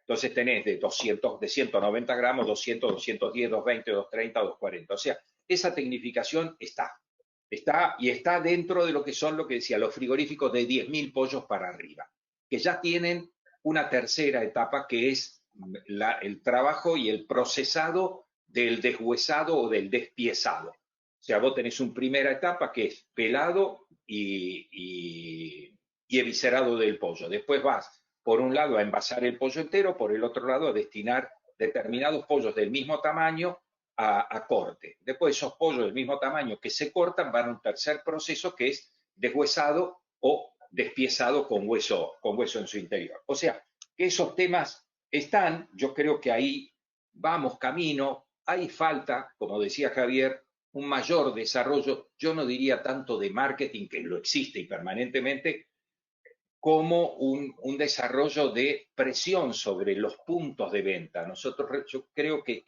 el carnicero, el granjero, conoce pero no sabe todavía si vale la pena, porque le gusta que doña Rosa le diga, no me corta la patita del pollo, y él le agarra, le hacha el pollo por la mitad, se lo vuelve a cortar y listo. Y bueno, esos son hábitos que pertenecen a generaciones de las cuales, en mi caso, formo parte, no porque ya lo pida, pero formo parte. Las nuevas generaciones no, que van al supermercado, eligen el producto ya envasado, congelado, se lo llevan, usan el microondas. O sea, en el curso de los próximos 10 años vamos a tener transformaciones importantes y año a año, no para esperar 10 años. Y quiero rescatar el tema de políticas de Estado. Eso no me cabe ninguna duda. Las políticas de Estado, cuando a veces han ocurrido, nosotros lo vemos en nuestro caso, fuimos uno de los 15, 12, 14 sectores que en el año 2010 teníamos proyecto y pudimos presentarlo para los planes del Bicentenario. Esos planes del Bicentenario prácticamente generaron un cambio de 6.800 pollos por hora a 10.800 pollos por hora, porque esos planes contemplaban el proyecto y el proyecto incluía el frío, como vos decías, la automatización de la primera o la segunda etapa, todo ese tipo de cosas. Vos no podías decir, no, mira, yo quisiera tanta plata o por el capital de trabajo. No. Un proyecto. Ese proyecto redundó en un crecimiento muy importante de empresas volcadas a la exportación, porque puede haber vocación de exportar, pero la empresa que tenga que hacer exportación tiene que prepararse en su integridad. No, lo demás, si no, es voluntad. Y en cuanto a lo que necesitamos en materia de financiación para estos tipos de galpones, hoy por hoy, con un esfuerzo muy grande de quienes pudieran tomar financiación, necesitas 10 años para el repago y tasas que estén en el orden del 20% para momentos como este, o menos, ¿no es cierto? Digamos, poniendo la mejor buena voluntad.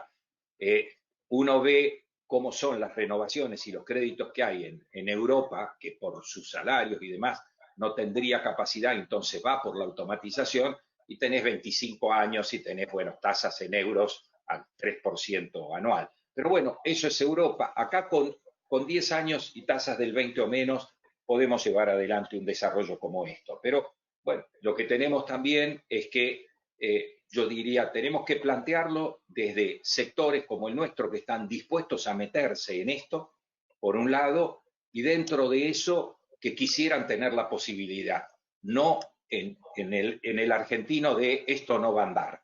Vayamos por, hay que manejarse con prudencia, porque acá pegás una patinada y tenés que empezar de nuevo.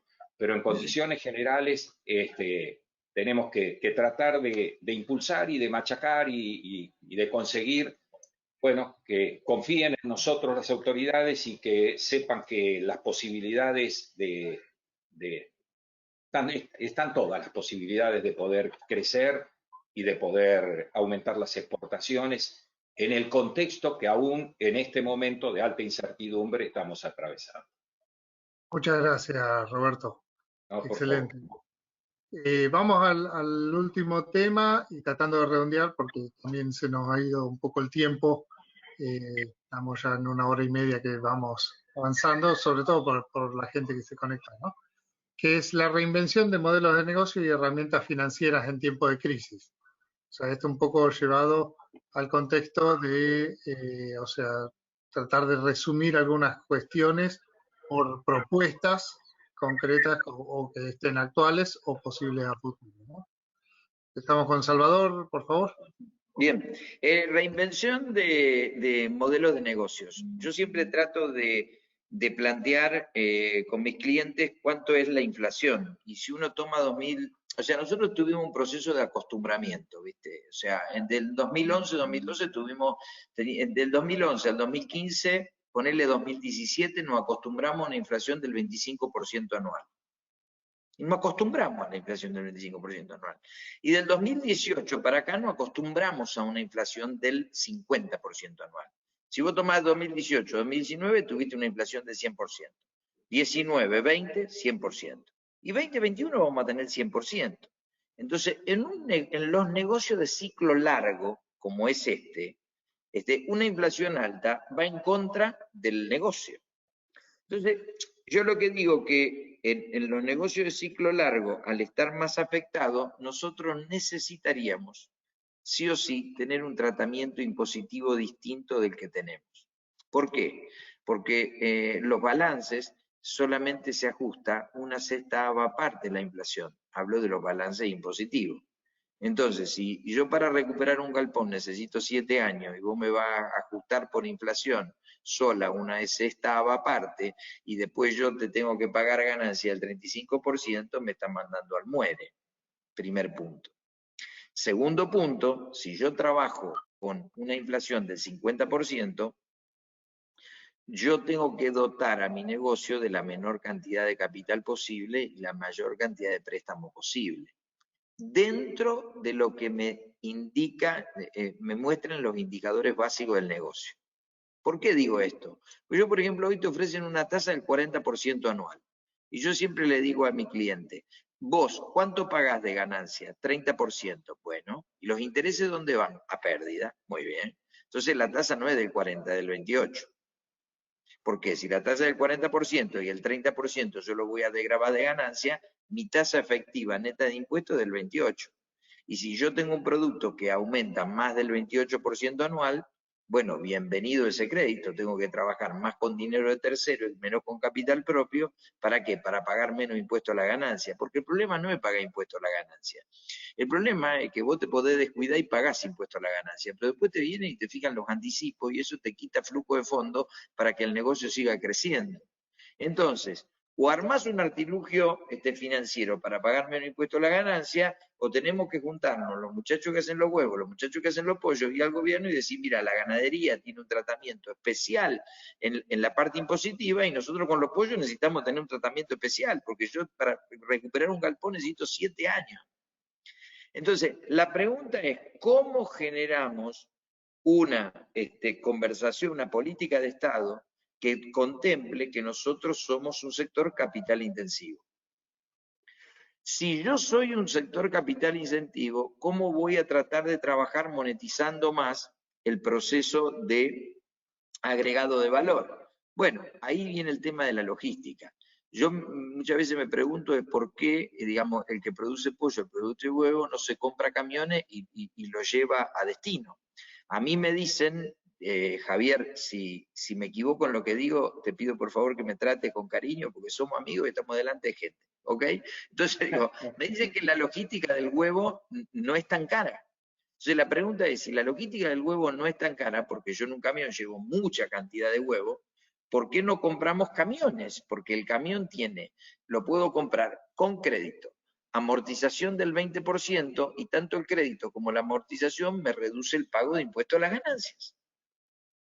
Entonces, ¿por qué no empezar a trabajar en las cámaras para empezar a alentar a la distribución, a allanar, a que nosotros hagamos nuestra propia logística? Así como en Norteamérica el campesino hace su propia logística, ¿por qué nosotros no empezamos a armar nuestra propia logística?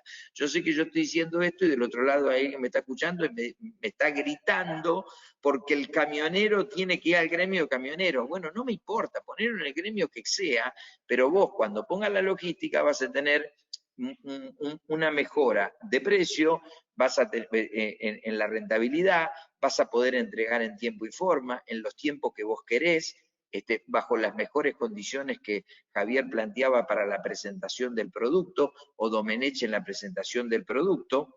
Y me parece que este tema financiero, cómo voy incorporando la cultura de tomar crédito para pagar menos ganancias, que esto que yo te lo menciono así, no te quiero hablar jodido, pero a ver, yo te podría hablar de escudo fiscal. Y me decís, ¿qué es el escudo fiscal? Tomar crédito para pagar menos ganancias, es un escudo fiscal. Y es legal, es totalmente legal, porque el crédito es blanco y cuando pago los intereses son todos blancos. Y en el estado de resultado es todo blanco. Y cuando compro un camión, ¿es legal lo de la amortización? Por supuesto. A los 5 años me quedo sin camión. Es más, hoy la depreciación es tan grande que a lo mejor los camiones los tenés que cambiar cada 2 años. Entonces, ¿qué tenemos que empezar a hacer?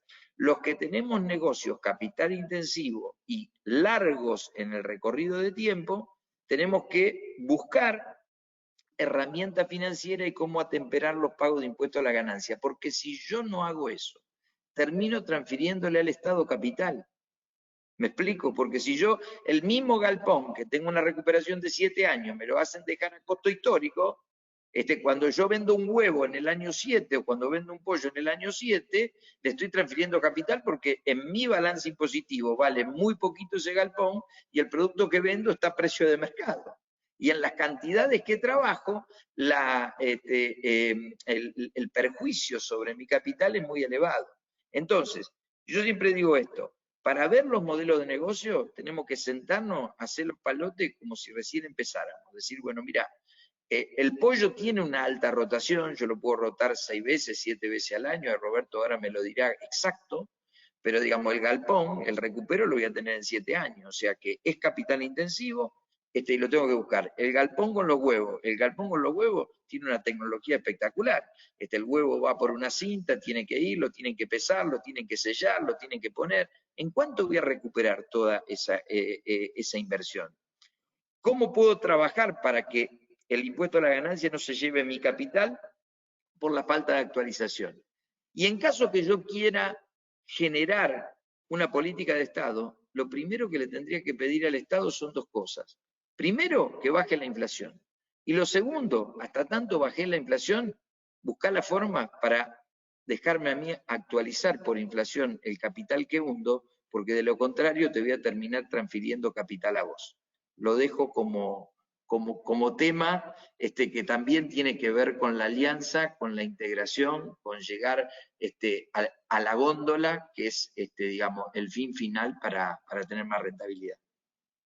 Gracias, Salvador, bastante claro. Javier, ¿algún comentario sobre este tema en particular? No, coincido mucho, casi 90% con lo que dijo Salvador, con excepción con algunas particularidades de cada unidad productiva, ¿no? Vos Sí. comprar un camión, no lo puede comprar cualquiera, hay que ver qué tipo de camión y qué tipo de logística hace, ¿no? Qué tipo de comercialización, que eso es lo que te genera la logística.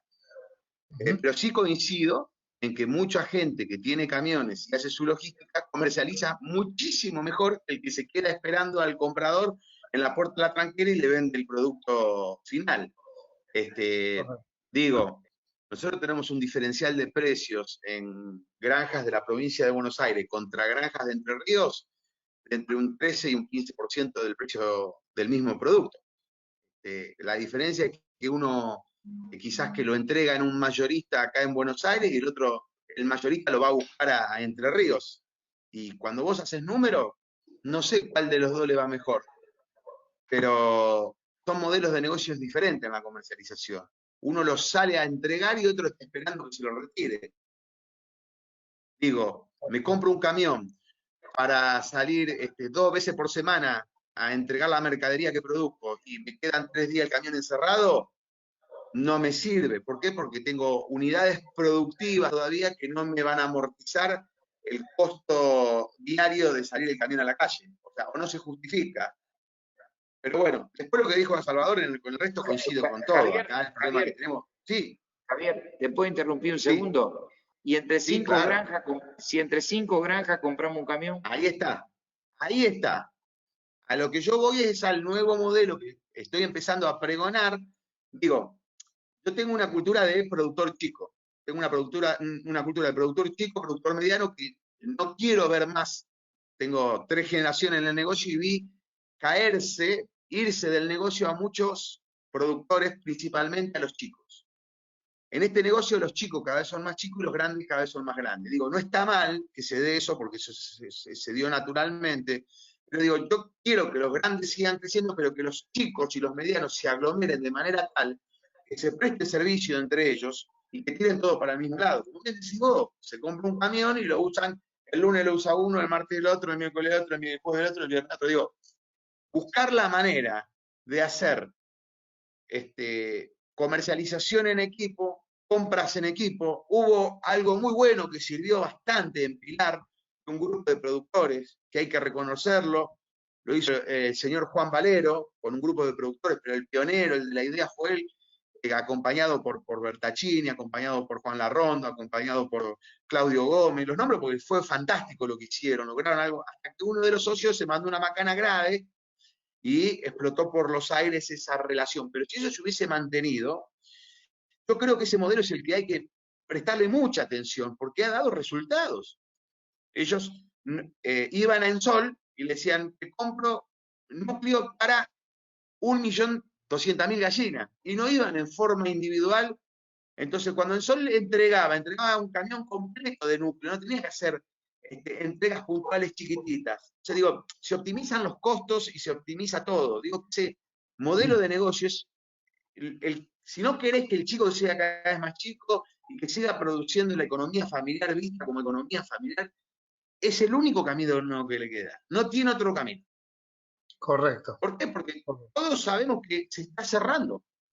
Los controles bancarios, los controles estatales, los controles fiscales, se va cerrando. Entonces, ya cada vez tenemos menos espacio para hacer cosas por fuera de la legislación vigente, por decirlo de una manera generosa.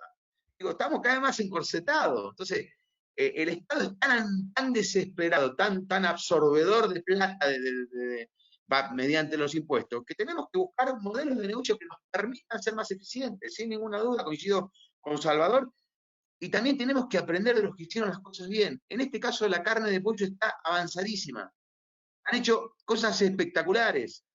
Que la carne de pollo que los dueños del negocio, los frigoríficos, como dijo bien Roberto, se sienten con los engordadores y digan, yo te doy el galpón, yo te doy el comedero, yo te doy el bebedero, y vos trabajás para mí, yo te lo adelanto. Eso es maravilloso. Eso han generado un sistema virtuoso del negocio. Bueno, es lo que nos estamos debiendo en la parte huevo de acá a futuro. Perfecto, 1.000.000 de gracias, Javier, y muy claro el concepto. Roberto, ¿algo nomás para cerrar y redondear? No, realmente Creo que interesantísimo. la parte de carne, o sea, todo lo que es este tipo de integraciones o eficientizar la faena, etcétera, ya está bastante avanzado, ¿no? Obviamente Sí, tiene puntos de mejora. sí, pero me resultó interesantísimo todo el comentario respecto del escudo impositivo que hizo Salvador, Sí. al punto Al punto que estoy pensando de que por ahí armo un Zoom y te convoco para que cuentes, lo cual no quiere decir que sin ninguna duda hay empresas que tienen sus asesores y que se manejan en ese sentido y en ese criterio, pero me parece que nunca está de más ampliar y recordar las cosas. En el caso nuestro, bueno, hubo una etapa en la cual las empresas decían, bueno, a igual valor, si tengo que pagar un flete o tengo que hacerlo yo compro el camión. Después se fue saliendo de la compra del camión por la escala que se fue tomando precisamente. El sector nuestro, porque lo tenemos desarrollado, hace la suma, hace 1.100.000 kilómetros por día, como para medir, trayendo maíz, trayendo soja, haciendo el alimento balanceado, llevando el alimento balanceado a las granjas, yendo a la planta, llevando huevo de incubar a la planta de incubación, cargando el pollito bebé de la planta de incubación, llevándolo al integrado, mandando un camión a cargar el pollo, trayendo el pollo al frigorífico, cargando los pollos ya faenados, llevándolo desde Salta hasta Ushuaia, los que van, y desde Mar del Plata, más los que producen, es decir, y después llegan a los mayoristas y de ahí se atomiza en cantidad de repartidores que llegan a los comercios en todo el país. O sea, es muy importante, pero también, sin ninguna duda, esto va en contra de lo que deberíamos hacer. Cuando uno empieza a pensar por qué terminan saliendo de los camiones, bueno, primero porque es un capital que alguien lo puede. Hoy hay servicios, hoy hay empresas que se dedican a transportar el pollo vivo y que tienen 50 camiones y trabajan para Granja Tres Arroyos, unos camiones, otros para Soichú, otro para la gente de Cerodino en Santa Fe, o para, bueno, Sánchez tiene transporte propio, pero bueno, o unos u otros. Ya lo que tiene que ver con la llegada del maíz y de la soja, en general son camiones que vienen, que se contratan a través de los centros, ¿no es cierto? Pero es un poco así, esa gente está dentro de lo que es la ley según la envergadura de la empresa. La mayoría en ese sentido es muy estricta, porque todo lo que es tercerizado es serio y hay que estar muy atento y muy bien organizado. Pero yo simplemente, en función de esto, que por el otro lado también la gente dice salgo de los camiones porque salgo del chofer, del acompañante, de esto, del otro, de la relación que está vinculada a los gremios. Y simplemente quiero cerrar, no sé después si vamos por algo más, pero con un tema que insisto mucho en este último tiempo, porque bueno, ya con los años estoy mucho más cerca del retiro que de seguir en esto, y sigo latigando con esto porque es lo que veo que tenemos que concientizarnos, ¿no es cierto? Yo allá por el año 82, 83, como a cargo en ese entonces de mi empresa, me invitaron a viajar a Brasil. Me invitó el dueño de la que era una de las principales empresas brasileras, que era Frangosul. Posteriormente se vendió a franceses, después hoy es una empresa más vale, mediana, chica dentro de lo que es Brasil. En aquel entonces era el desarrollador del mercado europeo. Estuve 3 días, me mostraron todo, me contaron todo. La verdad, volví. Terminé la visita entusiasmadísimo. Participé de un almuerzo de despedida para después volver a Argentina. En ese momento, conversando mucho con los 2 principales socios que había, simplemente les agradecí, los felicité y les pregunté, y les digo, ¿cómo es posible que ustedes tengan tanto empuje, tanto entusiasmo? El año 83 para nosotros era un año complicado, sí, asumía Alfonsín, las cosas no estaban nada bien. Digo, ¿cómo tienen tanto entusiasmo, tanto empuje? ¿De dónde sacan toda esta fuerza? Y me dijo el dueño, que después se convirtió en desarrollador de la carne de ganadería, un ganadero importante soy, me dice, Roberto, ¿sabe cuál es nuestro compromiso? Brasil necesita generar por año trabajo para una población como la de Uruguay. Y ese es nuestro compromiso. Y cuando uno mide eso, dice, Argentina tiene que generar trabajo para 500.000 personas por año, que es el 1.15% de la población. Y yo no veo que encontremos la manera, porque todo el mundo está condicionado, preocupado. está mal con la relación de generar trabajo. Y si no generamos trabajo, no vamos a avanzar en seguridad, no vamos a avanzar en educación, en todo lo demás. Y estamos más vale mirando lo que vale, lo que es el tipo de cambio, cómo me aseguro el ahorro, conteniendo y frenando todo. Esto es lo que tenemos de raíz que buscar de cambiar. Para eso hay que tener políticas de Estado, como dice Salvador, que incentiven a poder trabajar más, a poder generar trabajo. El emprendedor, usted, no sé, le abre la gatera y sale como caballo loco a ganar la carrera. No es especulador en eso. Lo que no quiere es perder lo que tiene, pero tiene capacidad para empujar, para desarrollar. Hay que dar las condiciones. Estamos mal. Y bueno, estamos mal. ¿Qué vamos a hacer? ¿Vamos a administrar la miseria o vamos a tratar de jugarnos por ir para adelante? Y hay que tratar de jurarse. Y para eso, bueno, fíjense los países, fíjense, hablemos de China. Uy, qué espectacular lo de China. Bueno, China pasó 20 años atrás, cuando llegaban los productos chinos, decíamos, hay trabajo esclavo en China, no pueden venir los chinos con esos productos, no nos pueden traer esos precios. Mirá cómo están los esclavos. Es como están los esclavos. Han producido, están desarrollando el mercado interno en forma espectacular, han construido todo. Trabajaron por menos plata, produjeron y tuvieron que vender sus riquezas por menos plata, también lo tuvieron que hacer. Pero pensaron cómo crecer y cómo desarrollar. Y bueno, es un país de 1.300 millones y nosotros acá no podemos darle trabajo. No podemos darle trabajo a 500.000. Así que bueno, yo quisiera esto dejarlo como mensaje para que reflexionemos. Hay que encontrar todos, no es un problema solo de los privados, es de los privados que necesitamos de armonizar ideas con el gobierno y llevarlas a cabo. Muchísimas gracias, Roberto. Yo creo que el mensaje está muy claro. Creo que fue una charla bastante integrada de distintos aspectos y distintas visiones. Y también esta interacción que yo creo que han sacado cada uno provecho de la charla del otro, porque todos en el mismo juego estamos tratando de ver cómo salir adelante. Solamente para redondear y por una cuestión de tiempos y todo, porque, o sea, por suerte se nos fue porque fue interesante, pero también creo que no podemos dar mucho más tiempo para la gente. Hay una pregunta que dice, ante el aumento de los granos y viendo la brecha que nos dejó la carne de cerdo, ¿por qué no se mueven los precios de la carne de pollo y la producción de huevos? Así medio escueto, si es que es factible, no es un tema muy Mira, sencillo. porque es un producto de oferta y demanda y que lamentablemente hay momentos en que la demanda no, o se retrae o estamos con los 50 kilos y ya la gente no quiere más pollo, es decir, ya tiene su hábito, lo tiene hecho, entonces de golpe pasa como esta semana, una semana en la cual el maíz sube una barbaridad, la soja sube otra barbaridad y el pollo baja un 5% su valor, ¿por qué? Y porque empiezan a competir entre las mismas empresas, a ver quién vende o quién no vende. Mira, esto está pasando en el mundo entero, ¿eh? El comercio mundial, por las estimaciones de la pandemia, va a caer entre un 12% y un 30%. Se estima que los alimentos van a caer un 12%. Ahí están, en los alimentos está el pollo. ¿Qué puede pasar? La lógica, ¿cuál sería? Que estuviéramos en una mesa redonda, Brasil, Estados Unidos, Turquía, Rusia, la Unión Europea, y dijéramos, muchachos, vendemos todo el 12% menos y seguimos para adelante.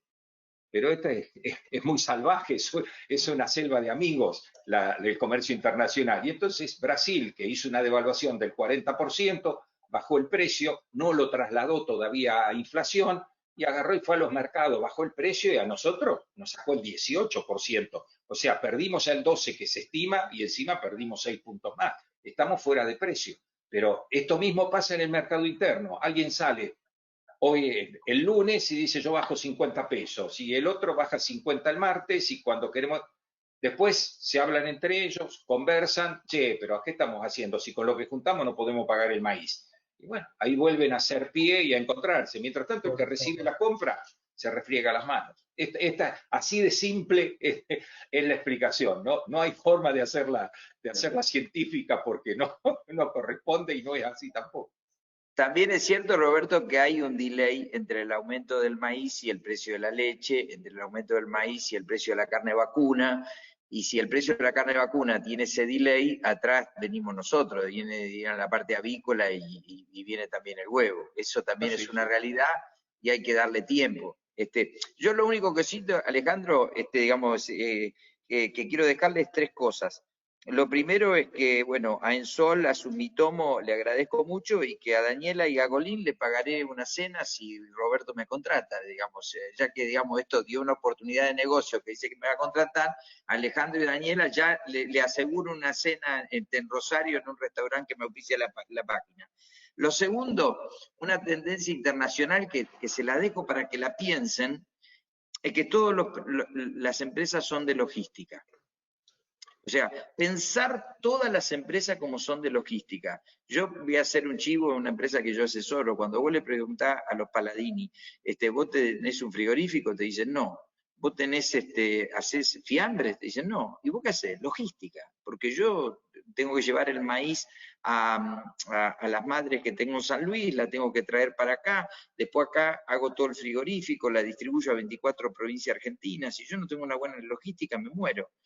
Entiendo la escala chica que decía Javier, pero vamos a tener que todos, dentro de lo nuestro, empezar a pensar en logística. De hecho, digamos, yo cuando voy a dar la charla al interior, me tengo que subir una chata y manejar, también en mis costos tengo que poner la logística. Y ojalá vuelva la vacuna, llegue pronto la vacuna para volver a encontrarnos todos. Y lo tercero se lo dejo como chisme.